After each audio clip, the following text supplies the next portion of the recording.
sekarang berbentuk buku. Nah, buku yang kita pegang kan berat, leres nggih? Nah, dengan zaman yang dulu kan nggak pernah berpikir nanti akan ada HP, betul nggih? Dulu belum pernah berpikir, sekarang ternyata sudah ada gadget di tangan kita. Tinimbang abot-abot nggawa kitab suci, mending bawa HP. HP suci atau HP apa? Enggak, no, HP ini tetap HP ya. HP Pak tetap HP ya. Gitu. Menolong HP itu karena apa? Lah kalau nuwun sewu yang sudah pakai kacamata, kasepuan-kasepuan ingkang ngagem kaca tinggal, waduh, cilik men. Kalau pakai HP, nah langsung gede begitu ya. Jadi menolong sekali, gitu. Anak muda pun juga demikian kalau di gereja, begitu ya. Kalau saya lihat di balkon itu, ketika saya khotbah itu, mentelengi, saya tidak tahu mentelengi apa begitu ya.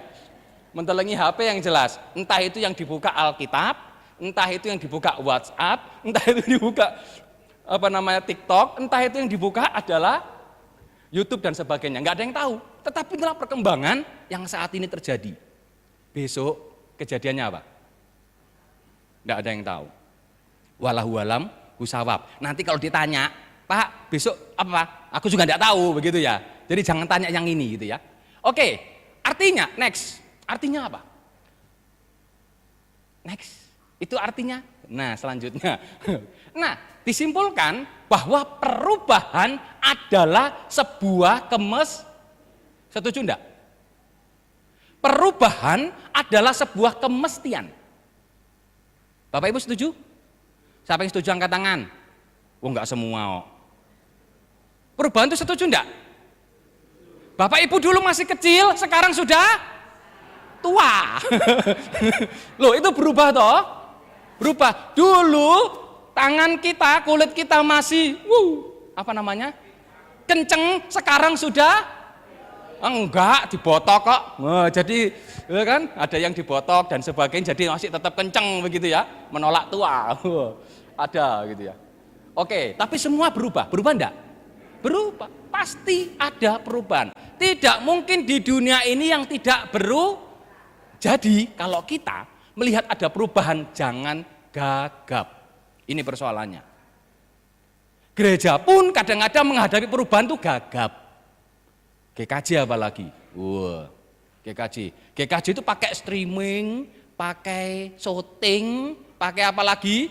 YouTube itu ketika pandemi, betul? Baru berlomba-lomba. Padahal gereja-gereja lain sebelum pandemi sudah menggunakan. Dulu, ini cerita dulu saya tidak tahu gereja. Kalau saya di HKBP dulu, saya kan orang HKBP, lahir Procot HKBP begitu ya. Nah, itu dulu main gitar itu tidak boleh di gereja. Dulu loh ya, pakai organ. Kalau tidak organ itu tidak sah. Di GKJ dulu begitu enggak? Ya juga, oke. Sekarang pakai band, ada loh sekarang. Perubahannya cukup terlambat. Ini loh, kita ini cukup terlambat dalam apa? Dalam mengantisipasi perubahan-perubahan itu. Nek kepentok baru mau, ini loh persoalannya. Kepentok loh Bapak Ibu. Seperti saya kepentok jadi pendeta GKJ gitu ya. Kepentok mau enggak mau kan sinau basa Jawa. Gitu toh. Nah, ini akibat kepentok ya, ini hasilnya ini ya. Kepentok, karena saben hari begitu ya. Bosanya basa Jawa begitu ya. Nah, jadi kepentok bisa gitu ya. Oke, next. Nah, Tridharma gereja. Nah, kalau kampus kan Tridharma perguruan tinggi, kalau gereja ya 3 tugas panggilan gereja begitu. Yang pertama adalah koinonia. Yang kedua adalah diakonia dan yang ketiga adalah marturia. Ini tugas panggilan gereja. Tridharma gereja. Gereja itu harus melaksanakan ini. Koinonia, diakonia, dan marturia. Koinonia itu apa toh? Koinonia itu adalah pelayanan, ya kan, persekutuan. Jadi gereja itu harus membangun persekutuan bersama-sama. Upaya gereja yaitu membangun ibadah, PA, dan sebagainya adalah bentuk koinonia. Diakonia apa? Perhatian kepada yang sakit, perhatian kepada yang papa, perhatian kepada orang-orang yang termarginalkan, ya, itu diperhatikan oleh gereja. Termasuk juga marturia, kesaksian. Nah ini, gereja harus bersaksi. Nah, walaupun dalam eklesiologi GKJ diringkas gitu ya, marturia itu ternyata eklesiologi GKJ ya yang ditulis oleh yang Tanjung Priok itu Pak Pendeta Sepuh, siapa Bu Esther? Yang dulu ketua, Pak Andreas Untung. Nah, eklesiologi GKJ mengatakan bahwa marturia itu ada di dalam koinonia, juga ada di dalam diakonia. Jadi pelayanan ini juga termasuk kesaksian, begitu ya. Kesaksian itu tidak hanya ngendiko, Pak, kalau jenengan nggak jadi Kristen masuk neraka, enggak gitu. Enggak gitu. Pelayanan kita adalah kesaksian kita. Termasuk juga diakonia, perbuatan baik kita juga adalah kesaksian kita. Nah, ya. Jadi ternyata gereja itu harus melakukan tanggung jawabnya. Persoalannya di dunia zaman sekarang, ya, di dunia zaman sekarang itu kita sudah terhubung dengan banyak hal. Apalagi dengan yang namanya HP. Semua serba cepat, semua ada di tangan kita. Saya percaya bahwa walaupun sepuh, saya kira semua juga sudah pegang HP ya. Begitu ya. Walaupun mungkin ada kesulitan, ya kan? Semuanya dipencet, pokoknya cucu, keliru semua kadang-kadang. Nomboli siapa, tapi semua saya kira percaya pegang HP, begitu. Semua pegang HP. Semua ini terhubung, nggak ada yang nggak terhubung. Jadi peristiwa di berbagai tempat itu langsung kita tahu, nggak perlu nunggu minggu depan, tapi langsung tahu. Karena semua sudah terkoneksi. Televisi itu mungkin baru tadi sore, televisi nyiarkannya besok. Tapi sekarang Bapak Saudaraku, televisi menggunakan apa? Siaran langsung, bisa. Tapi nggak usah siaran langsung, HP pun sudah langsung ada. Jadi ternyata, ya kan, gadget itu menolong kita mengkoneksikan dengan banyak hal. Kejadian apapun di dunia ini langsung terkoneksi dan kita tahu. Nah, kita hidup di zaman koneksivitas ini. Sekarang sekali lagi saya mau matur, kita hidup di zaman konektivitas ini. Kita tidak bisa menafikan bahwa ternyata gereja harus melek teknologi. Ini yang paling penting. Next. Nah, ternyata dengan dunia seperti ini, gaya hidup pun masyarakat itu berubah. Yang pertama, digitalisasi kehidupan. Ya, masyarakat semakin bergantung pada teknologi digital dalam berbagai aspek kehidupan. Dulu, nah ini dulu lagi. Dulu kalau bapak-bapak, ibu-ibu, ya kan pergi ketinggalan dompet, bingung enggak? Wah, dompetku kari. Oh ya wis, balik sih, ambil dulu. Sekarang ketinggalan dompet masalah enggak? Enggak. Kalau ketinggalan HP, nah ini jadi berubah toh. Bingung. Ketinggalan HP bingung, ketinggalan dompet enggak bingung. Karena duitnya ada di HP. Ya kan, pakai apa namanya mobile banking ya, bukan mobile CKN. Ya, semua sekarang ada di situ begitu ya. Mobile itu berubah. Ya, ketergantungan dengan teknologi ini loh. Gitu loh. Sekarang sekolah saja, sekolah apalagi sekarang zamannya masuk sekolah daftar itu. Semua pada mantengi HP. Yang daftar ke putra-putra nih, betul ya? Mantengi HP, enggak mantengi papan pengumuman, enggak mantengi HP. Katut opora, katut opora begitu. Ini yang terjadi. Jadi semua tergantung dengan ini digitalisasi. Selanjutnya, ternyata kita juga karena konektivitas ini mobilitas kita juga tinggi. Ya kan? Ya kan? Sedikit-sedikit karena dulu surat-suratan. Ya kan? Kepada sayangku. Wah, kalau mantan yang sudah sepuh-sepuh dulu kita menangi nggih? Kepada sayangku. Wah. Nyurati sekarang, datangnya 2 minggu lagi. Ya tak? Betul nggih? Nah itu. Tapi sekarang enggak. Sekarang beda. Sekarang enggak usah ngomong 2 minggu lagi. Sekarang ditulis. Sekarang juga ada sampai. Ya, sekarang ditulis sekarang sampai. Enggak perlu nunggu minggu depan, enggak perlu nunggu besok. Sekarang sampai.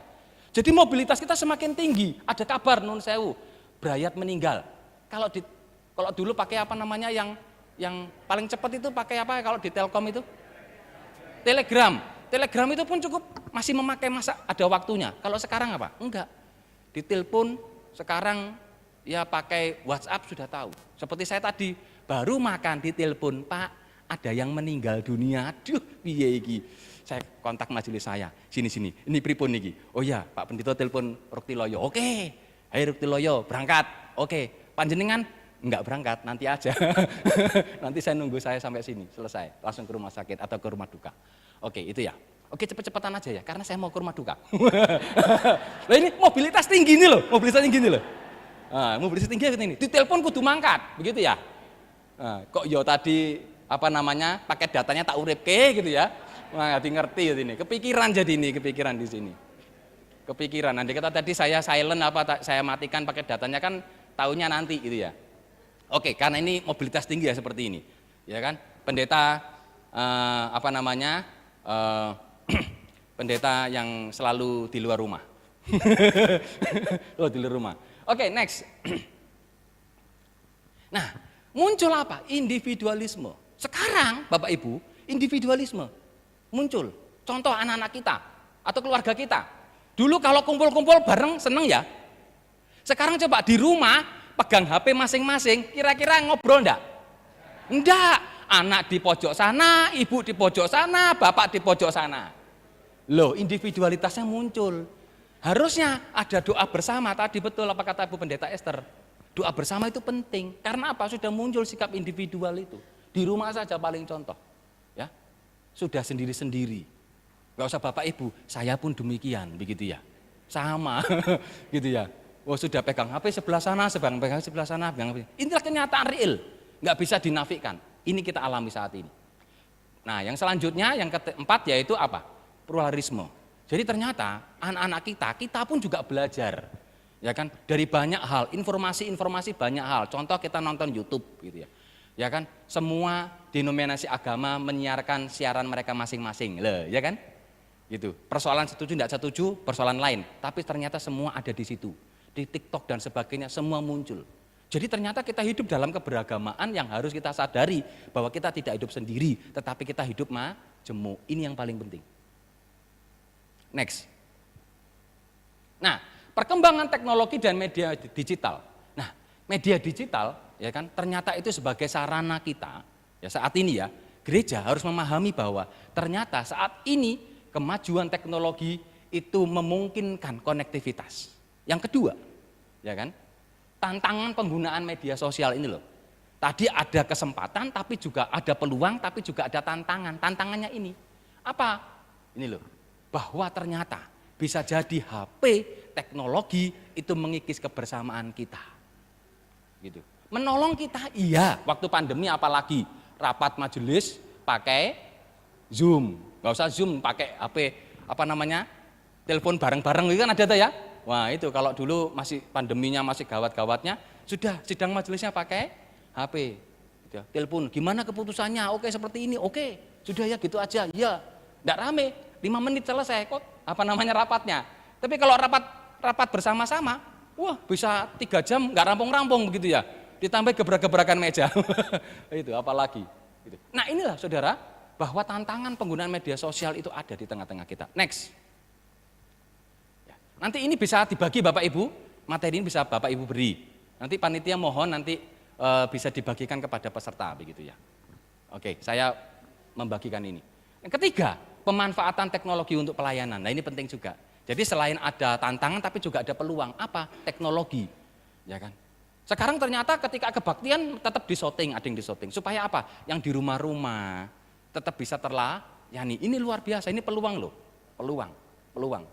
Ya kan? Yang mbah-mbah yang nggak bisa tindak gereja, tapi masih bisa mirengke Pak Pendeta khotbah, mirengke pujian.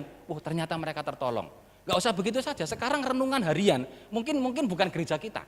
Begitu, saya pernah ada satu jemaat begitu, saya masih ingat dia selalu persembahan. Ternyata apa? Dia pernah ke Petoran sekali. Dan ternyata dari mana? Dari Colomadu, bukan warga GKJ, bukan apa-apa. Tapi merasa terberkati. Ketika saya tiap hari buat resiran, renungan singkat GKJ Petoran itu tiap hari launching. Gitu. Pagi hari pasti ada sudah, karena jam 12.00 pasti terbit. Gitu. Ternyata apa? Terberkati dengan cuma saya ngomong cuap-cuap 2,5 menit sampai 3 menit. Terberkati. Ini sungsung coba. Pernah datang sama suaminya naik motor itu. Saya yang Colomadu. Siapa jenengan ini Bu? Ya saya tidak kenal. Tapi ternyata apa? Terberkati. Loh, ini loh pemanfaatan teknologi menjadi berkat. Gitu ya. Nah, tantangan kemampuan beradaptasi. Nah, sekarang pertanyaannya itu, mampukah kita beradaptasi dengan dunia saat ini? Ini yang paling penting. Next. Nah, ternyata ya kan, gereja, ya kan ini ada beberapa penelitian Bapak Ibu, ada beberapa penelitian, ternyata gereja-gereja di Eropa yang notabene notabene itu dulu baik kekristenan di Indonesia itu ternyata mengalami penurunan. Terlebih bagi gereja-gereja presbiterial. Begitu. Gereja-gereja presbiterial seperti model GKJ ini mengalami penurunan drastis. Begitu. Malah ditinggalkan. Anak-anak muda mulai meninggalkan karena apa? Wah, terlampau liturgis, terlampau tidak mengeksplor keinginan para pemuda sehingga para pemuda sudah mulai meninggalkan. Itu kenyataan di lapangan. Bapak Ibu bisa searching sekarang. Kalau mau searching, silahkan Bapak Ibu lihat gereja-gereja di Eropa ditinggalkan umat Kristen. Gitu. Di Eropa loh, yang notabene baik kekristenan. Ternyata apa? Ditinggalkan. Nah, bisa jadi kejadian itu kita akan alami. Bisa jadi loh Bapak Ibu, semoga tidak. Tetapi itu harus kita menjadi apa? Koco benggolo supaya apa? Supaya kita bisa berhati-hati, warning. Ini loh, di luar sana seperti ini, kita bagaimana?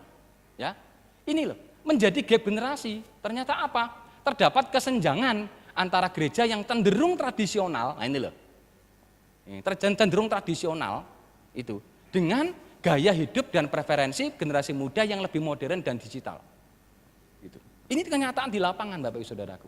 Anak-anak muda wah gerejaku dijak ngene ra gelem, jak ngono ra gelem tinggal wae, golek sing gelem. Gitu. Anak-anak muda lebih cenderung cari yang bisa mewadahi aspirasi mereka. Lah ini loh gap kita di situ. Mau enggak kita belajar? Gereja mulai terbuka karena mau enggak mau yang akan menggantikan kita itu kan adalah generasi muda kan? Lah kalau generasinya muda kita pada pergi terus bagaimana kita? Gitu. Ini menjadi tantangan kita saat ini. Termasuk di gereja saya sama begitu ya. Terus yang kedua, kurangnya relevansi. Kenapa? Karena materi-materi gereja gitu toh, dinilai kurang menarik, ini menjadi persoalan. Gitu. Dinilai kurang menarik. Karena apa? Wah, katekisasinya ya ngono-ngono baik. Gitu ya. Oh ya, pembinaan pranikahnya gitu-gitu aja. Oh ya, mungkin begitu modelnya. Mungkin ada yang merasa seperti itu, tapi mungkin ada yang tidak. Ya, relatif ya. Terus selanjutnya prioritas yang berbeda. Jadi memang anak muda itu geloranya itu lebih kepada hiburan. Sehingga apa? Sehingga mereka keterlibatan di gereja itu menjadi kurang. Saya tidak tahu apakah terjadi di Selokaton ataukah di gereja-gereja Bapak Ibu sama, tapi hasil penelitian seperti itu. Next.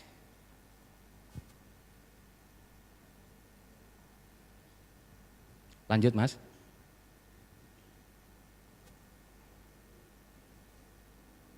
Oke.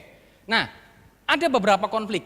Nah, nanti saya akan habis ini saya akan nge-push panjenengan semua. Bagaimana sih kita menjadi gereja yang siap begitu ya. Nah, ini adalah persoalan. Karena ada beberapa gap yang terjadi sehingga ada persoalan pemahaman teologis.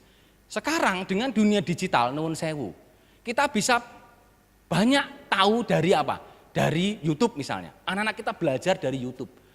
Anak saya aja pernah tanya, "Pak, kenapa itu di YouTube yang paling benar itu baptisan selam?" Anak saya pernah tanya seperti itu. Kok ngerti itu kok Nduk? Gampangnya gitu kan. Padahal Bapak belum ngajari kamu tapi kamu sudah tanya seperti itu. Dia belajar duluan dari hal-hal seperti itu. Pak, ada gereja yang pakai kerudung. Dari mana dia tahu? Ternyata dia lihat dari YouTube, gereja ortodok. Nah, saya memberikan penjelasan pelan-pelan. Itu saya puji Tuhan bapaknya pendito ya. Jadi ngerti. Nek bapaknya bukan pendito terus pripun? Boleh, tak karepmu mungkin gitu. Bapak ya orang ngerti ya, bisa jadi seperti itu. Ada yang tanya lagi, loh gereja kok pakai hormat, pakai baju tentara, itu gereja atau tentara? Loh padahal ada memang gereja bala keselamatan. Loh kalau nggak seperti itu, dia kalau puji Tuhan saya paham. Lah kalau ada yang nggak paham, mbuh sesat paling, mungkin dijawab gitu. Begitu lah, betul kan? Bisa jadi kalau kita nggak punya pengetahuan, sembuh engko tekono wae. Siapa? Pembimbing pemuda nih, aku orang ngerti.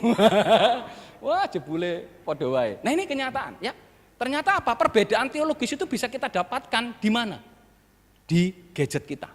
Kita bisa banyak tahu perbedaan-perbedaan. Jadi anak-anak belajar ternyata di sini. Selanjutnya yaitu masalah kepemimpinan. Nah ini, kepemimpinan sekarang terjadi pergolakan karena apa? Karena ya kan, kepemimpinan modern sekarang lebih kepada cenderung digitalisasi. Sekarang tidak perlu tatap muka, bisa berjalan. Kalau anak-anak muda kan begitu. Begitu ya. Komandonya cuma telepon cukup, kalau kita kan enggak. Mungkin generasi sekarang, mungkin generasi sepuh-sepuh, kalau enggak ketemu ini bukan keputusan. Kalau belum sidang, belum keputusan. Pokoknya kudu mlebu sidang sih. Nek ora sidang belum sah. Wah, padahal keputusan kan gampang. Kalau saya loh ya, tinggal di-share di grup majelis, oke keputusan seperti ini kan jadi. Nggak perlu berjumpa, selesai masalahnya. Tapi kan enggak, itu belum keputusan. Keputusan di meja sidang majelis. Wah, sidang majelis kapan? Bulan depan. Wah, repot. Padahal sekarang harus diatasi. Nah ini, padahal itulah yang terjadi di dalam gereja kita. Siap enggak kita? Gagap enggak? Wah, kalau gagap, wah itu pasti kita akan jadi persoalan. Padahal itu kan sudah di-share. Sekarang kan klasis kalau ngirim surat nggak perlu pakai Mas Lilik keliling. Sekarang kirim aja. Apa PDF? Printan dewe-dewe kan gitu toh. Wah, saya tanda tangan sebagai sekretaris klasis saya nggak pernah tanda tangan. Mas Lilik sudah tahu tanda tangan saya, jadi sudah tanda tangan digital. Sudah, selesai. Saya nggak perlu datang, walaupun saya tiap hari ngantor ke klasis ya. Tapi Mas Lilik udah belum? Sudah Pak, beres. Oke. Loh, dunia sekarang begitu loh. Terus selanjutnya konflik antar kelompok, karena terbukanya, saking terbukanya, bisa jadi kelompok satu dengan kelompok dua itu berbeda paham dan akhirnya apa? Terjadi konflik. Nah ini menjadi persoalan kita. Nah terus yang selanjutnya masalah pribadi anggota. Nah ini kadang-kadang personal itu ada, kadang-kadang salah omongan di nun sewu.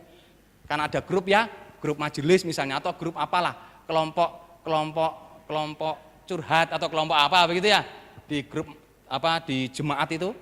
Intinya untuk mempercepat informasi, tapi kadang-kadang jadi apa? Salah ucapan, salah ngetik, jadi persoalan. Betul enggak? Ini yang terjadi. Gitu loh. Bahasanya enggak ketemu langsung, tapi ngomongnya salah di HP, itu jadi salah, persoalan. Wah, komplit persoalan kita. Nah, tapi, nah ini ada persoalannya. Next. Nah ini. Oke, saya kira ini next saja. Nah ini. Ya, perubahan itu ada. Saya mengatur, perubahan itu pasti, begitu ya. Tantangan itu pasti ada, tetapi yang tidak boleh berubah dari gereja adalah kasih Kristus. Saya mengatur, yang tidak boleh berubah dari gereja adalah kasih Kristus. Kristus yang mati di kayu salib, dia berkorban. Ketika dia berkorban, kita harus meneladani pengorbanan Kristus. Nah, yaitu apa? Relasi kita. Ini loh. Tuhan datang ke dunia kan untuk memulihkan relasi, toh? Gitu loh. Kita pun juga sebagai gereja harus memulihkan relasi. Sebagai majelis, harapannya di gereja itu suci. Wah, di gereja itu suci. Ada cinta kasih, betul nggak? Ada cinta kasih, ada pengampunan, betul nggak? Tapi kenyataannya apa? Dirasani, diomong, gitu ya. Ketika misalnya ada majelis yang khotbah, terus khotbahnya itu keliru, atau mungkin tidak keliru, tapi apa? Salah ucap, kami sol-solen, apalagi, pokoknya, muter lagi gitu ya, nggak sampai Z begitu ya. Mau baru C sudah balik A lagi, nggak sampai E, bulet. Puji Tuhan kan sudah bisa melayani toh, puji Tuhan, cik latihan pertama kali dengan mimbar, cik latihan pertama kali, ya diomong. Ada di sini seperti itu? Oh banyak, pakai pakaian apa itu sekarang? Putih? Oke. Oh ada pokoknya ya, oke. Yang ngomong atau diomong? Yang ngomong atau diomong? Yang ngomong ya, yang diomong ya, gitu, oke. Nah, Bapak Ibu Saudara, ada orang yang mau melayani, begitu. Harapannya di situ ada cinta, harapannya diterima, harapannya di situ ada berkat, ada sukacita. Tetapi hanya karena kekurangan kecil, gitu ya, dia sudah diomong. Akhirnya Bapak X, gampangnya seperti itu. Tenimbang aku nang gereja diomong, aku mending pergi ke tempat hiburan. Pergi ke, kalau di Jakarta banyak night club gitu ya, ke hiburan malam. Wah, ke kafe gitu ya, ke kafe, beli minuman. Wah, nang gereja harapannya diperbaiki rohanine, tapi ternyata tetap dicacat. Mending aku pindah tempat. Pindah tempat di mana? di kafe-kafe, beli minuman keras. Ternyata karena nggak pernah minum minuman keras, gemeter. Terus tumpah minumannya. Ternyata ketika tumpah, apa yang terjadi? Pelayannya sigap untuk langsung mengelap. Mohon maaf Pak, atas pelayanan kami. Bahkan pemilik kafenya minta maaf. Minta maaf Pak, mungkin minumannya kurang enak bagi Bapak. Dia langsung mengepel, malah minta maaf. Itu di kafe nightclub. Dia diterima di situ. Dilayani. Dan tidak disalah-salahkan. Kan kesalahan dia toh. Gitu. Tapi malah diterima. Di satu sisi sini, yang kehidupan yang harusnya jadi role model, malah dicacat. Malah dilokke. Saya punya pengalaman tadi, kalau tadi penjaga tukang bersih ya Bu ya, tukang bersih-bersih di sekolah nggih. Saya punya pengalaman di GKJ Waringin Sari, pelayanan saya pertama, saya di Majenang tapi ada satu gereja. Ketua majelisnya itu malah tukang ngambilin barang bekas itu nah itu. Ketua majelis loh, dia cuma lulusan SD. Ketua majelis. Serius ini, saya angkat topi bagi beliau. Terima kasih pelayanan. Dia kemana-mana naik sepeda ondel, pakai celana pendek, ngambilin rosok, lihat di tempat sampah ada apa. Tapi dia bersedia jadi majelis. Ya diomong Jian, ya diomong, kesana ya. Lah ini suruh pindah kemana? Pindah ke Selokatan. Loh, contoh ini salah satu contoh. Loh, Bapak Ibu tadi dengan cerita tadi yang kehidupan rohani yang harusnya jadi berkat, yang harusnya jadi tempat di mana kita diterima, ternyata kelakuan kita sebagai orang percaya tidak lebih baik daripada orang yang di kafe ini. Bapak Ibu terima enggak dengan statement saya ini? Terima enggak? Harusnya enggak no. Harusnya kita lebih baik. Betul ya? Tapi kenyataannya kita di sini lebih buruk maksudnya. Makanya susah cari majelis. Susah cari pelayan-pelayan. Karena apa? Sedikit-sedikit. Nah, sedikit-sedikit. Sedikit-sedikit. Di sini ada? Ada enggak? Ada, angkat tangan. Hah? Oh, enggak ada. Enggak, berarti enggak ada toh? Enggak ada yang ngerasani? Amin. Loh, ini menjadi persoalan loh. Gereja harusnya tempat di mana kita berteduh, gereja menjadi tempat di mana kita diterima, gereja di mana tempat kita merasa welcome gitu loh. Tapi ternyata gereja seringkali menjadi tempat kita dirasani. Gitu loh. Makanya pendeta-pendeta itu banyak sakit perut, tipes gitu ya. Itu karena kebanyakan diapakan? Saya enggak ngomong gitu loh ya. Oke, next. Oke, sekarang saya mau nge-push Anda. Bagaimana gambaran kita pada saat ini kalau begitu? Next. Nah, Bapak Ibu tahu wortel, tahu telur, tahu kopi? Tahu ya? Oke, wortel itu keras apa enggak kalau mentah? Keras. Kalau telur itu lembek atau keras? Lembek. Kalau biji kopi? Keras. Oke, kemudian kita next. Kita bakar. Kita masukin dalam satu tungku. Ya, kita bakar next. Nah, kita rebus satu. Belum. Nah, ini belum. Ya, kita rebus itu semua. Kira-kira 15 menit masing-masing. Wortel 15 menit, telur 15 menit, terus biji kopi kita gerus, kita haluskan, terus kita masukin ke dalam air yang panas. Kira-kira kejadiannya bagaimana? Next, Mas. Wortel yang tadinya keras sekarang menjadi pinter. Telur-telur yang tadinya lunak di dalam sekarang menjadi pinter lagi. Terus lanjut. Serbuk kopi sekarang menjadi lenyap. Ya toh? Tapi berubah, airnya berubah. Ya kan, kalau ditaruh air panas kan berubah, kan dihancurkan, dilebur, berubah jadi. Yang suka ngopi siapa angkat tangan? Oh iya, enak ya. Kalau pagi hari panas-panas minum kopi, mantap. Wah, gitu ya, kopinya pahit atau kopinya legit mantap. Oke. Nah, maksud nggak dari cerita saya ini? Kita mau ngapain? Next, yuk. Kita lanjut. Sekarang kita coba renungkan hidup kita yang telah kita jalani, termasuk pelayanan kita ya. Menjalani hidup itu tidak mudah, tidak selalu menyenangkan, terkadang sangat berat, bahkan terasa jenuh dan membosankan. Kadang-kadang sok jadi majelis seperti itu, jenuh dan membosankan. Sok pendeta ya seperti itu loh Bapak Ibu. Ini bukan curhat loh ya, bukan loh ya. Cuma saya matur apa adanya, begitu ya. Pak Budi. Gitu ya. Loh kadang-kadang kita berjenuh begitu ya. Kok gini-gini aja begitu. Gini salah.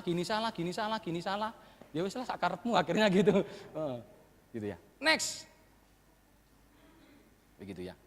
Next. Nah, segala sesuatu tidak seperti yang kita inginkan begitu ya. Melayani ternyata tidak seperti yang kita inginkan. Ya kan? Orang-orang tidak memperlakukan seperti yang kita harapkan. Kita telah berusaha dengan keras namun menghasilkan sedikit hasil. Begitu ya. Apa yang terjadi kalau kita sedang menghadapi tantangan dan kesulitan kalau begitu? Next. Nah, sekarang kita coba pikirkan poci-poci tadi. Air yang mendidih itu adalah persoalan-persoalan atau problema kehidupan kita. Baik itu di pelayanan, gereja, keluarga, dan mungkin tempat-tempat yang lain. Next. Nah, kita mungkin tadinya seperti wortel, gagah perkasa, begitu ya, keras, begitu ya. Awalnya kita tangguh, gitu ya. Ternyata ketika kita digodok dengan yang namanya persoalan, akhirnya kita jadi lemah dan loyo. Jebule, koyong ini, dicacat bae, gak aku. Akhirnya terjadi seperti itu. Motivasi tadi seperti Bu Pendeta Esther tadi katakan, tadi wow. Tapi ternyata akhirnya loyo, belum 3 tahun, wes galah. Titenono aku 3 tahun kas, dilutnya setahun kas, wes aku ora usah lah. Jadi menghitung hari mundur gitu ya. Menghitung hari mundur gitu ya. Galah aku dari majelis, ngono carane ya. Loh, harusnya kan gini, 3 tahun, oke, aku 1 kali lagi, kan gitu mestinya. Gitu. Mestinya seperti itu, begitu. Amin. Amin. Jadi majelis? Mantap. Oke, next. Ya kan? Oke. Kita kecapean ya, kita kehilangan harapan, kita menyerah, tidak ada semangat lagi bertempur, maka jangan jadi seperti wortel-wortel. Yang tadinya wow, begitu ya, kelihatan gagah perkasa, tapi ternyata kena sedikit omongan, terus ngelentru. No, yang kita layani tadi Bu Pendeta mengatakan, yang kita layani Tuhan. Sekali saya mematur, yang kita layani itu siapa? Nah, tapi yang kita lihat siapa? Manusia. Loh itu loh. Sering kali kita lihat manusia terus akhirnya kita kecewa, salah motivasi kita. Tantangan kita saat ini selain tadi digitalisasi, tantangan kita adalah bagaimana kita menerima panggilan Tuhan gitu loh. Tuhan memanggil kita. Sekali lagi yang jenengan yang nimbal itu Gusti. Kita itu mak lantaran-lantaran. Pendeta majelis itu mak lantaran saja. Alat tool memanggil kita. Tuhan memanggil kita sebagai pelayan-pelayannya. Tapi sekali lagi yang kita layani siapa? Tuhan, bukan manusia. Jadi jangan pernah lihat manusia. Nek mirsani pendito, mirsani penatua diaken, mirsani jemaat yang lain, bisa jadi kita kecewa. Tapi kalau kita mirsani Gusti Allah loh, enggak salah apa-apa toh, malah disalib loh. Kecewanya enggak luar biasa. Luar biasa itu. Kalau saya jadi Gusti Allah enggak sabar, binasakan semua manusia. Ya kan? Wis tak tresnani malah aku dikuciwani, binasakan. Tapi Gusti Allah sanes kula. Gitu. Gusti Allah menika mau ACS tuh luar biasa. Enggak apa-apa. Malah ampuni karena mereka tidak tahu apa yang mereka lakukan. Keren banget toh. Jadi yang kita layan itu Gusti Allah sanes manungso. Lah kalau kecewa berarti kita melihat manusia. Amin. Amin apanya? Melihat manusia. Oke, next. Waduh, waktu saya ini cepat ini. Sebentar ya Pak, sebentar. Waduh, waktu saya kok jadi cepat ini. Monggo. Next. Oke, telur. Tadi kita lembut, wah lembut banget begitu. Tapi kena tantangan sekarang jadi kejem. Malah. Kita malah jadi keras. Ya kan, tadinya lemah lembut, wah berbicara mengasihi. Wah sekarang ditenono gue. Nah ini jadi persoalan. Itu tantangan-tantangan di gereja ternyata ada. Kita menjadi sangat keras, lubuk hati kita malah tidak berperasaan. Next. Ya. Jadi seringkali kita bertengkar, kita benci orang-orang, kita tidak suka diri sendiri, ya. Hati kita menjadi keras dan kita tidak jadi berkat bagi banyak orang. Ya. Oke, maka kita jangan jadi seperti telur-telur. Next. Oke. Nah, apa model kita saat ini yang harus kita lakukan sebagai orang percaya? Next. Nah, ini. Kita bisa jadi seperti biji kopi, Bapak Ibu. Biji kopi itu artinya kan sudah dihaluskan, diproses ya, haluskan diproses, dihancurkan. Sekali lagi, hati kita dihancurkan. Jadi kita melayani Tuhan bukan melayani sesama. Nah, tetapi ketika kita masuk ke dalam persoalan-persoalan, malah kita jadi berkat. Gitu loh. Hati kita diproses oleh Tuhan. Tuhan mengingatkan kepada kita, yang engkau layani itu Gusti loh, senes menungso loh. Gitu loh. Nah, maka kita harus jadi biji kopi, serbuk kopilah yang mengubah airnya. Jadi lingkungan itu malah kita ubah, jangan kita katut lingkungan. Lingkungan membenci kita jadi membenci, no. Gitu. Harusnya kita jadi berkat bagi lingkungan. Next. Nah ini, kopi yang sedap begitu ya. Semakin panas, ya kan, semakin sedap. Wah ini kalau pencinta kopi kan begitu. Semakin panas, kalau adem itu wah kurang panas ini, kurang mantap. Nah, oke, next. Nah kita bisa menjadi biji kopi, ya. Kita bisa membuat sesuatu yang baik dari kesulitan-kesulitan yang kita hadapi. Next. Nanti Bapak Ibu bisa dibagi. Nanti nyuwun tulung ya panitia bisa membagi ke masing-masing PIC gereja begitu ya materi ini. Oke. Nah, kita punya pengetahuan baru, kita punya keahlian baru kalau kita punya tantangan, kalau kita punya kesulitan di dalam pelayanan. Jadi kita lebih cerdas, lebih canggih. Gitu ya. Maka kita harus tumbuh dalam pengalaman dan dalam melewati hidup. Next. Nah, maka jadilah seperti biji kopi, ya kan? Tetap membawa keharuman dan antusiasme dalam kehidupan di tengah gereja, keluarga dan dimanapun. Ketika kita, sekali lagi, ketika kita jadi berkat, maka Tuhan mengatakan seperti ini. Terakhir. Nah, Tuhan memberkatimu. Wah, saya kira begitu, Terima kasih. Baik, kita beri aplaus untuk Bapak Pendeta Justin Siniaga Simanjuntak. Puji syukur, sebuah materi yang menarik sekali buat kita sekalian. Satu hal yang penting saya catat tadi, perubahan itu pasti Bapak Ibu dan Saudara. Perubahan itu pasti, tetapi ada satu yang tidak boleh berubah, yaitu bahwa kasih Kristus itu terlalu tetap sama. Dan kita tetap harus mewujudkan relasi yang terus-menerus dipulihkan bagi sesama kita, teman-teman di dalam pelayanan. Bapak Ibu yang dikasihi Tuhan, ini waktu masih sekitar 15 menit untuk kita tanya jawab. Saya akan buka termin yang pertama, mungkin 2 pertanyaan dulu. Monggo, nyuwun tulung Bapak untuk mikrofon. Seperti tadi, mohon disebutkan nama dan juga gereja asal. Sekedap Bu, menika.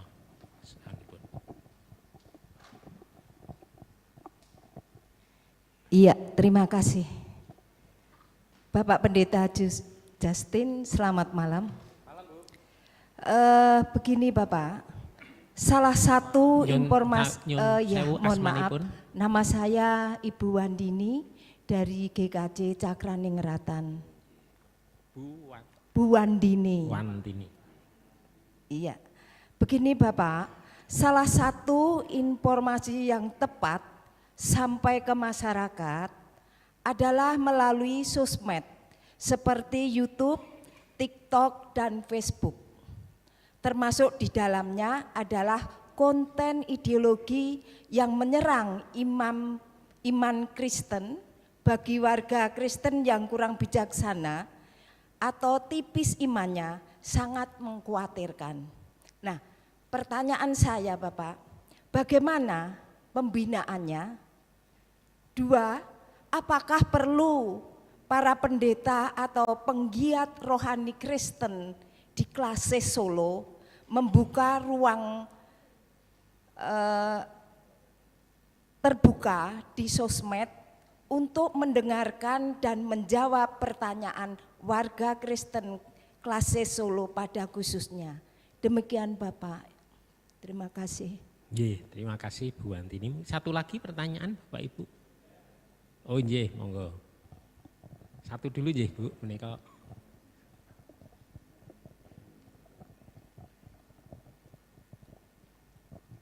Terima kasih, nama saya Setio Budi, Pak, dari GKJ Silokaton, tuan rumah. Menarik sekali di paparan Pak Pendeta Justin Niaga Simanjuntak, walaupun orang Simanjuntak tapi basa Jawane luar biasa. Beberapa tantangan yang kita hadapi adalah di dalam pelayanan, Pak. Dengan adanya revolusi industri, jadi pasamuan, gereja itu menghadapi suatu tantangan yang berat. Karena dalam kehidupan sehari-hari, terutama pasangan usia muda, jadi mempercayakan, jadi momong anaknya itu dengan istilah digital parenting. Ini suatu hal yang luar biasa, yang tantangan yang sangat berat. Sebagaimana tadi dihadapi oleh Pak Pendeta sendiri, bahwa anak menimba ilmu tidak dari orang tuanya, tetapi dari media sosial. Kemudian kenyataan di dalam pelayanan di gereja-gereja, terutama di GKJ Silokaton yang saat ini tumbuh berkembang dengan cepat sekali, jadi ada sisi keterbatasan tentang digital. Maka bagaimana nanti kita akan menghadapi peristiwa-peristiwa semacam ini? Di satu sisi kita menghadapi juga permasalahan bahwa era sekarang dia ada seperti peribahasa ya, bukan pantun tapi peribahasa, habis manis sepuh dibuang. Ini satu permasalahan baru, sehingga karena yang sepuh itu dianggap tidak bisa mengikuti perkembangan teknologi. Ini kami mohon nanti Bapak Justin memberi satu solusi kepada kita semua. Karena terus terang Pak, jadi membuangnya tidak secara langsung, tapi dengan perkembangan teknologi anak-anak muda sekarang itu sudah bisa merasa mandiri dengan dunia digitalnya. Bagaimana kita yang sudah sepuh-sepuh ini bisa mengikuti perkembangan teknologi ini, tentunya di dalam hubungannya dengan teologi GKJ. Saya kira demikian Pak, terima kasih. Kita tambah satu kali lagi pertanyaan Ibu tadi yang sudah unjuk jari, nanti langsung sekalian dijawab oleh Bapak Pendeta. Monggo Ibu, ngajeng Pak.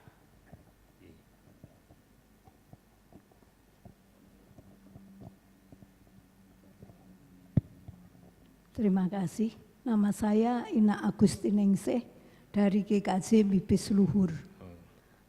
Pertanyaan saya Pak Pendeta, mungkin ada terjadi di dalam kemajelisan itu ada konflik pribadi, merupakan tantangan ya Pak. Lah, pertanyaannya bagaimana cara mengatasi konflik pribadi, mungkin antar majelis dengan warga atau majelis dengan majelis. Demikian Pak, terima kasih. Matur nuwun Bu Agustiningsih dari Bibis. Monggo Pak Justin, ada 3 pertanyaan ini dari Bu Wantini, Pak Setio Budi dan Bu Agustiningsih. Baik, terima kasih. Tadi ada pertanyaan menarik begitu ya, bagaimana kita menghadapi dunia digital saat ini, karena memang begitu banyak informasi sehingga nggak ada saringannya. Jadi contoh misalnya ada yang paling baru itu ada aliran gereja apa ya, progresif begitu ya. Bagaimana kita menanggapi gitu ya. Ternyata ya ini loh, ini sebuah kenyataan ya. Ternyata nggak ada jawaban. Karena apa? Karena memang pelayan-pelayan kita itu juga tadi dalam tanda kutip gagap dalam teknologi. Harusnya kita bisa juga memberikan jawab, gitu ya. Jawab dengan kenyataan saat ini, begitu. Saat ini. Cuma memang harus ada orang yang dianggap punya wibawa ya, untuk ngomong itu kan harus punya wibawa. Siapa? Misalnya ketua sinode kah? Harusnya ada tanggapan itu langsung bahwa gereja kita sigap seperti ini. Jangan sampai nanti yang atas bawah menanggapi, yang atas beda, kan malah cilaka. Nah ini menjadi persoalan. Nah seringkali pelayan-pelayan kita juga gagap. Ada informasi tentang banyak hal, ternyata misalnya contoh kecil ada KKR begitu. Mari yang belum baptis atau dulu baptis percik sekarang dibaptis selam. Wah itu kan ada yang seperti itu. Itu geger di tingkat di Gemit. Gereja Masih Injil Timur itu geger seperti itu. Ada KKR, akhirnya banyak orang Gemit yang dibaptis ulang begitu. Karena baptis percik tidak. Nah, tapi sinode langsung tanggap gitu. Langsung melalui media masanya dia langsung membuat pernyataan penggembalaan. Ini penting ya. Jadi memang ternyata kan disiarkannya melalui media massa atau YouTube atau apapun. Nah kita pun juga harus belajar seperti itu. Nah kita seringkali punya pelayan yang juga nggak tanggap.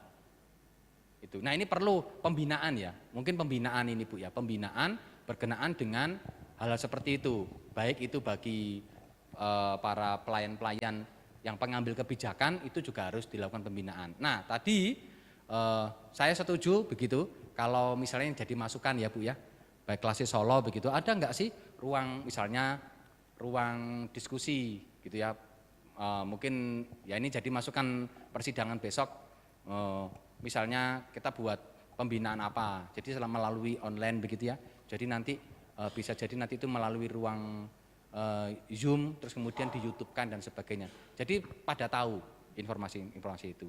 Terus selanjutnya yang kedua adalah tadi apa tadi Bapak itu? Menghadapi yang sepuh ya. Oke, nah gereja itu kan tidak hanya berbicara tentang anak muda ya. Berbicara itu ada anak-anak sampai orang tua.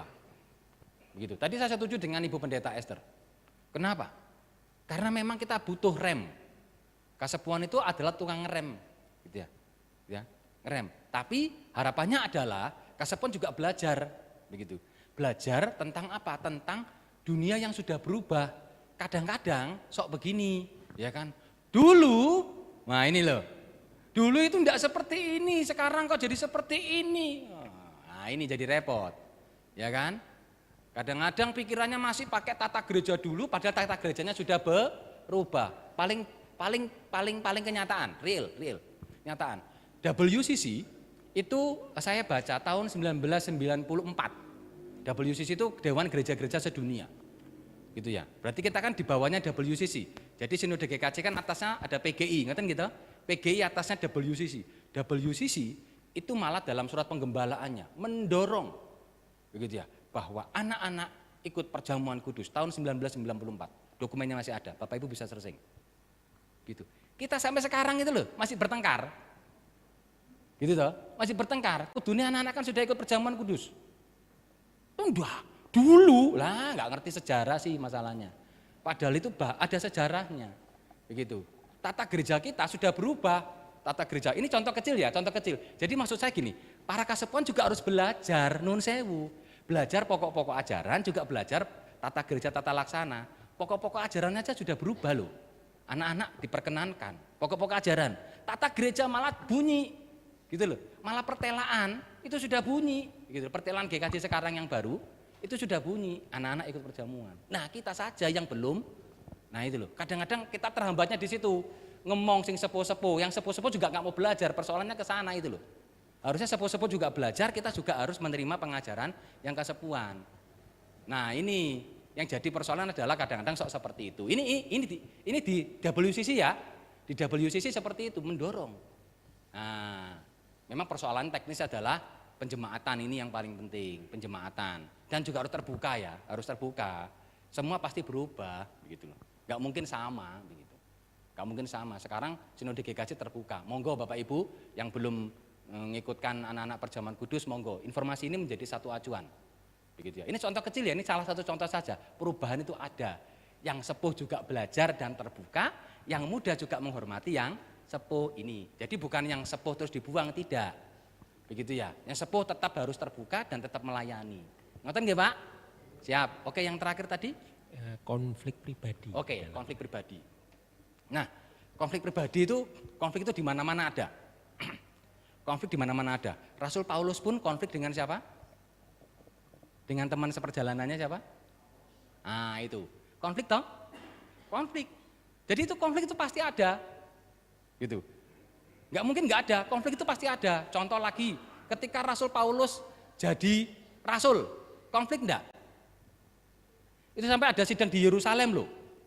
Karena para rasul mengatakan, enggak, kami rasul itu marolas tok. Rasul itu 12, tidak termasuk Saulus yang jadi Paulus, enggak. Kapan kamu, enggak ada dawuh Tuhan Yesus kamu jadi rasul loh. Kok kamu sekarang ngaku-ngaku jadi rasul, gitu. Betul ya? Itu konflik diselesaikan dalam persidangan Yerusalem. Jadi ada rapat, ada di Alkitab persidangan di Yerusalem itu ada. Itu menyelesaikan masalah-masalah. Nah, pertanyaannya, apakah konflik itu ada? Pasti ada. Tetapi sekali lagi kita mau matur, yang kita layani siapa? Tuhan toh? Mestinya loh, ini mestinya, tapi kadang-kadang sok enggak bisa. Mestinya kalau sudah salaman, ya wis. Gitu. Untung saya orang Batak ya. Saya untung orang Batak. Orang Batak itu kalau sudah salaman selesai. Gitu. Saya enggak suka memendam memendam masalah, enggak suka saya. Begitu. Tapi enggak tahu yang lain, ya, yang lain. Mungkin salaman, iya salaman, tapi titenono. Nah, ini repot, ini menjadi persoalan. Ini budaya kita loh, ini budaya orang Jawa begitu ya. Begitu. Kalau saya ngomong enggak suka ya enggak suka. Saya orangnya terbuka ya. Enggak suka. Mungkin saya juga dianggap nun sewu, dianggap kebablasan. Wah, enggak sopan ini. Bisa jadi seperti itu. Tapi bagi saya itu saya nyaman dengan seperti itu. Saya ngomong enggak suka, saya ngomong suka ya suka. Begitu. Tapi selesai, salaman selesai. Saya enggak memendam seperti itu gitu. Enggak memendam rasa. Jadi konflik mestinya selesai. Tapi namanya orang, oh iya, nah itu sulit. Bahkan sampai ke majelisan pun kadang-kadang kalau ada konflik perseorangan begitu, bukan konflik gereja, konflik perseorangan, kadang-kadang masih terjadi di bawah-bawah, begitu, di bawah-bawah. Padahal konflik gereja saja itu juga kadang-kadang malah dibawa ke keluarga, betul ya? Itu ada. Contoh teman kita di Karangasem gitu ya, orang GKJ Karangasem. Itu kan konflik toh itu Mas Ian. Mana Karangasem, ada Karangasem? Wah, itu Karangasem itu coba. Oh, itu ada loh. Taman Murni ada? Taman Murni? Oh, itu ada loh konflik-konflik seperti itu. Mestinya kan nggak perlu toh. Nggak perlu untuk demi kemuliaan nama Tuhan ya tukaran, bain. Wong selama masih didekne gereja kan apa sulitnya toh. Tapi masih kadang-kadang keakuannya gitu loh, keakuannya muncul itu loh. Gitu loh, keakuannya. Kalau enggak aku, wah ini repot. Nah, ini orang-orang seperti ini yang kadang-kadang yang nanti waktunya Tuhan akan menegur begitu ya. Nah, saya kira itu, apakah konflik ada? Pasti akan ada. Tapi bagaimana kita menyikapi? Yang paling penting tadi Bapak Ibu, tetap semangat itu loh. Jangan kelihatannya, wah hebat-hebat di depan, ada masalah, lentru. Wes gahlah aku pelayanan. No, yang kita layani adalah Gusti Allah. Senes manungso, nek mirsani manungso kuciwa, mirsani pendito kuciwa, mirsani majelis kuciwa, tapi mirsani Gusti Allah mboten. Amin. Ah, ngoten mawon. Kowe kebaktian dadine iki.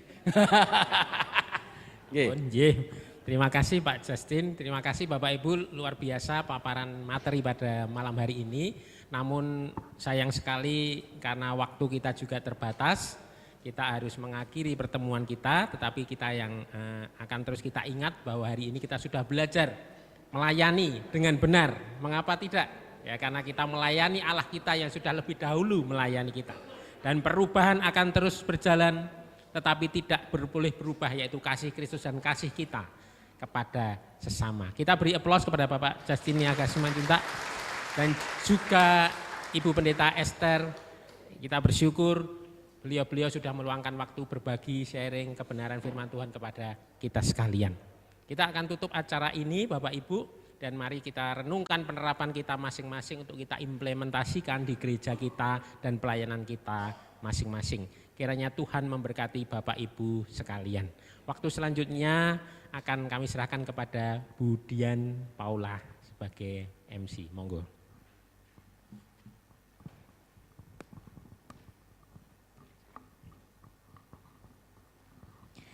Jadi terima kasih Pak Sabda atas pemaparannya dan juga saya mengucapkan terima kasih kepada Ibu Pendeta Esther dan juga Bapak Pendeta Justin untuk materi yang disampaikan. Semoga kita semua semakin dikuatkan dan juga dibekali untuk melayani di gereja masing-masing.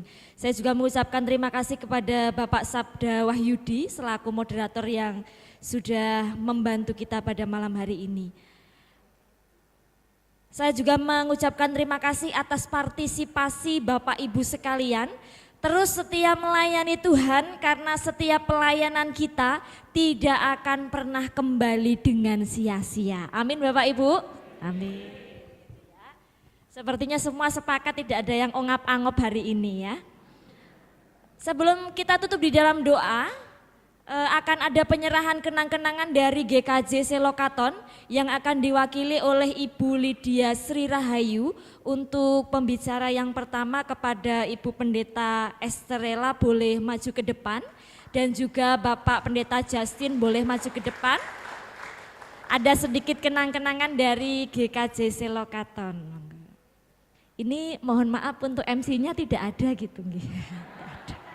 Terima kasih sekali. Cukup didoakan saja nanti lewat Bonoloyo berani gitu ya.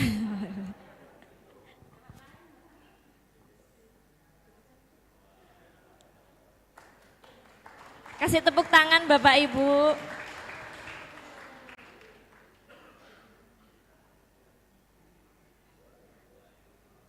Nah ini kok fotonya Pak Justin menipu sekali, kok ganteng sekali Pak di situ Pak. Gantengan di fotonya ya.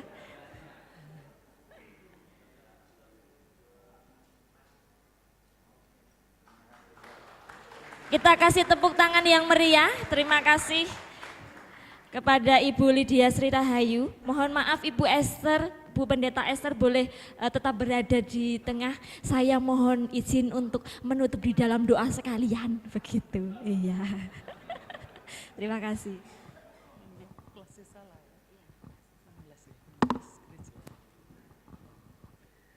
Bapak, Ibu, dan saudara-saudara sekalian, marilah kita mengucap syukur atas perkenan Tuhan sehingga kita diberikan satu kebersamaan dan juga paling tidak ada satu insight yang diberikan pada kita semua. Biarlah itu menggugah hati kita untuk secara benar mempunyai motivasi dan panggilan berkenan di mata Tuhan. Mari kita berdoa. Terima kasih untuk 25 tahun GKJ Selokaton di dalam memperingati untuk ulang tahun. Kami percaya bahwa GKJ Selokaton ini berdiri bukan karena manusia, tapi karena Tuhan telah mendirikan gereja ini di sini.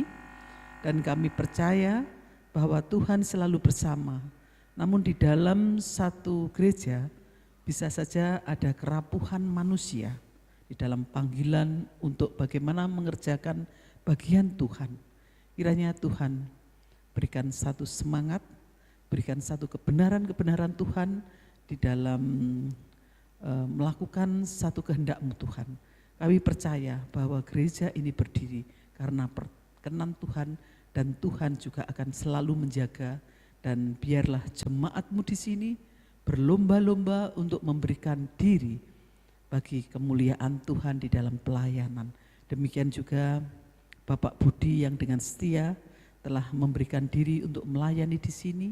Kiranya tetap Tuhan memberikan kesehatan, kekuatan, hikmat, dan juga satu hal yaitu bagaimana Pak Budi telah menggerakkan jemaat di sini untuk menjadi yang terbaik di mata Tuhan.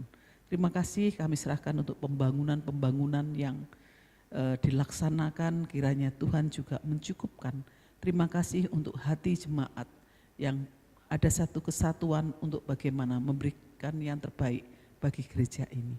Demikian juga Klasis Salah Tuhan kami serahkan kepada Tuhan.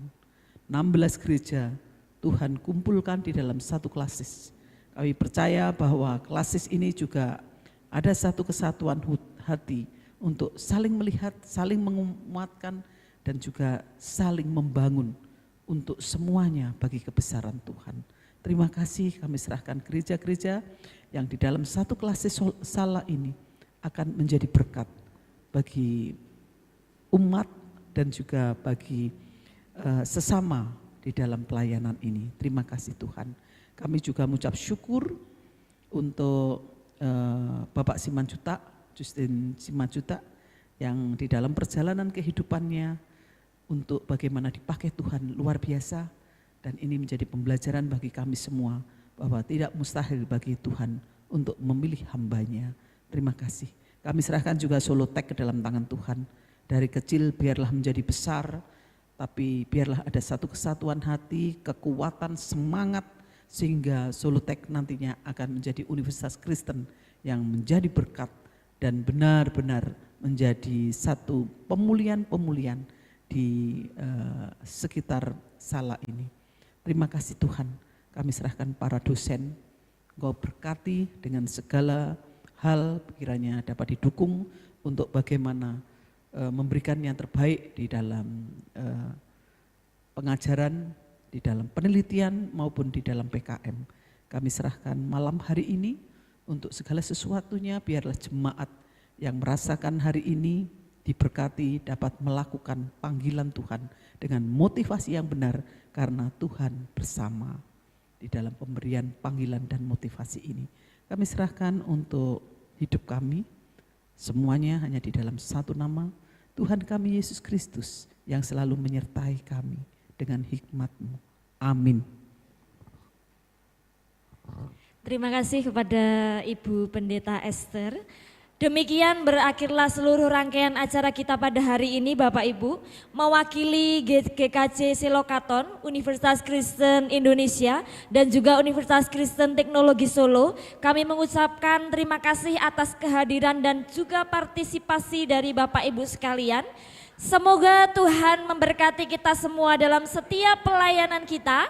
Selamat malam, sampai jumpa pada acara berikutnya. Tuhan Yesus memberkati.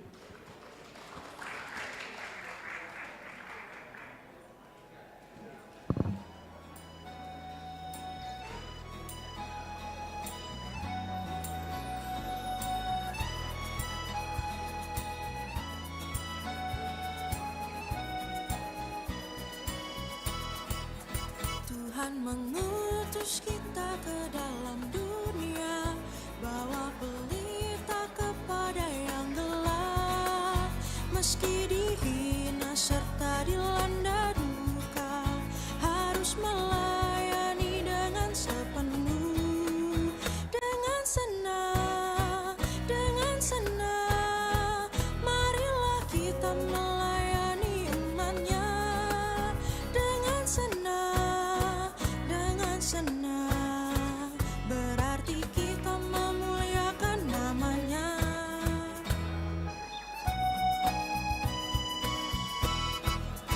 Tuhan mengutus kita ke dalam dunia, bagi yang sakit dan tubuhnya lemah. Meski dihina serta dilanda duka, harus melayani dengan sepenuh, dengan senang, dengan senang. Marilah kita melayani umat-Nya dengan senang, dengan senang. Berarti kita memuliakan nama-Nya.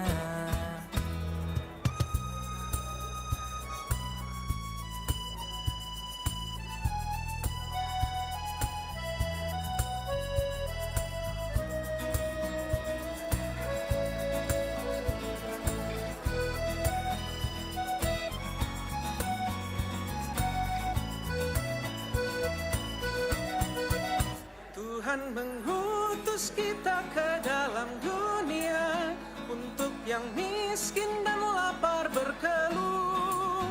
Meski dihina serta dilanda duka, harus melayani dengan sepenuh, dengan senang, dengan senang. Marilah kita melayani umat-Nya dengan senang, dengan senang. Berarti kita memuliakan nama-Nya dengan senang, dengan senang.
Tuhan Yesus, di lembah yang kelam, di badai yang menderu, mari kita tetap setia mengikut Tuhan Yesus.